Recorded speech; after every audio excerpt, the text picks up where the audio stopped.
أعوذ بالله من الشيطان الرجيم بسم الله الرحمن الرحیم. Respected viewers, السلام علیکم. ہماری پچھلی ویڈیو میں آپ حضرت سارہ علیہ السلام کا واقعہ تفصیلاً جان چکے ہیں. حضرت سارہ علیہ السلام نے جب بادشاہ کا قصور معاف کر دیا تو حضرت ابراہیم علیہ السلام نے بھی انہیں معاف کر دیا. Respected viewers, حضرت ابراہیم علیہ السلام عظیم المرتبت پیغمبر تھے. ہمارے پیارے نبی صلی اللہ علیہ وآلہ وسلم سے پہلے جتنے بھی پیغمبر آئے ان میں حضرت ابراہیم علیہ السلام کا رتبہ سب سے بڑا تھا. بادشاہ نے آپ کے اخلاق سے متاثر ہو کر اپنی بیوی ہاجرہ کو آپ کی زوجیت میں دے دیا اور بہت سارا مال و اسباب بھی ساتھ دے دیا اور ایمان لانے کا وعدہ کیا. ریسپیکٹڈ ویورز، آج کے سیشن میں آپ تک حضرت بی بی ہاجرہ علیہ السلام کا واقعہ باحوالہ قصص الانبیاء سے لے کر حاضر ہوئے ہیں. لیکن اس معلوماتی ویڈیو کے آغاز سے پہلے ہمیشہ کی طرح آپ سبھی سے گزارش ہے کہ آپ ریڈ بٹن پر کلک کر کے ہمارے سبسکرائبر ضرور بنیے تاکہ ایسی تاریخی، معلوماتی اور اسلامی ویڈیوز آپ تک پہنچتی رہیں. حضرت ابراہیم علیہ السلام حضرت ہاجرہ کو اپنے گھر لے گئے. زندگی بڑی خوشگوار گزر رہی تھی. حضرت سارہ اور حضرت ہاجرہ محبت اور اتفاق سے ساتھ رہنے لگیں. حضرت ابراہیم علیہ السلام مصر میں کچھ عرصہ قیام کرنے کے بعد فلسطین روانہ ہوئے. اس لیے فلسطین کو انبیاء کی سرزمین بھی کہا جاتا ہے. حضرت ابراہیم علیہ السلام کی کوئی اولاد نہ تھی، اس لیے آپ ہر وقت غم زدہ رہتے تھے اور اولاد کے لیے اکثر اللہ سے دعا کیا کرتے تھے. اللہ نے آپ کی دعا قبول کی. حضرت ہاجرہ علیہ السلام کو اولاد کی نعمت سے نوازا. بچے کا نام اسماعیل رکھا گیا. حضرت سارہ کے وطن سے کوئی اولاد نہیں ہوئی، اس لیے حضرت سارہ کے دل میں رشک پیدا ہوا. حضرت سارہ علیہ السلام کو بہت دکھ ہوا اور بہت مایوسی ہوئی. حضرت اسماعیل علیہ السلام ابھی کچھ دن کے بچے تھے کہ اللہ تعالیٰ کی طرف سے اشارہ ہوا کہ ان کو لے کر دور چلے جائیں. ایک دن سارہ علیہ السلام حضرت ابراہیم علیہ السلام سے اللہ کے حکم سے خواہش ظاہر کرتی ہیں، حضرت بی بی ہاجرہ اور ان کے بچے کو میری نظروں سے دور رکھا جائے. سارہ علیہ السلام کی یہ تجویز حضرت ابراہیم علیہ السلام کے لیے رنج و غم کا باعث بن گئی. حضرت ابراہیم علیہ السلام بھی سارہ علیہ السلام سے بہت زیادہ محبت کرتے تھے. وہ آپ کی پہلی بیوی تھی. اللہ تعالیٰ نے پھر آپ پر وحی بھیجی کہ ہاجرہ اور اس کے بچے کو علیحدہ رکھو. اتنے میں جبریل علیہ السلام کائنات کی زمین پر سب سے پہلے انسانی روپ میں ظاہر ہوئے اور فرمایا کہ اللہ تعالیٰ نے فرمایا ہے کہ جیسے کہہ رہی ہیں ویسا کیجیے.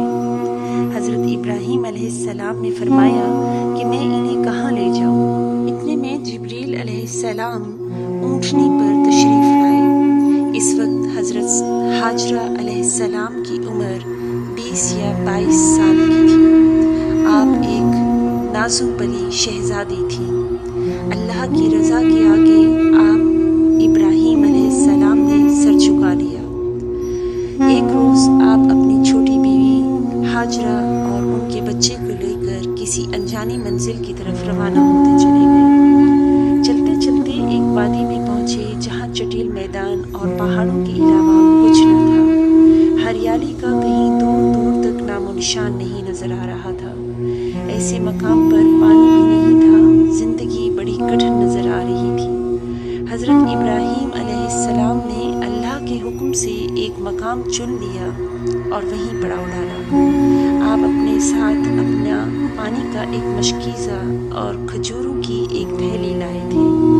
یہی ان کا کھانا تھا. کھجوریں اور پانی کا مشکیزہ حضرت ہاجرہ کے حوالے کیا اور کہا کہ میں اس مقام سے روانہ ہو رہا ہوں. اللہ تمہارا نگہبان ہے. جب آپ جانے لگے تو حضرت ہاجرہ علیہ السلام آپ کے پیچھے پیچھے دوڑی اور کہنے لگیں کہ اس سنسان اور بیابان میں مجھے کہاں چھوڑے جا رہے ہیں.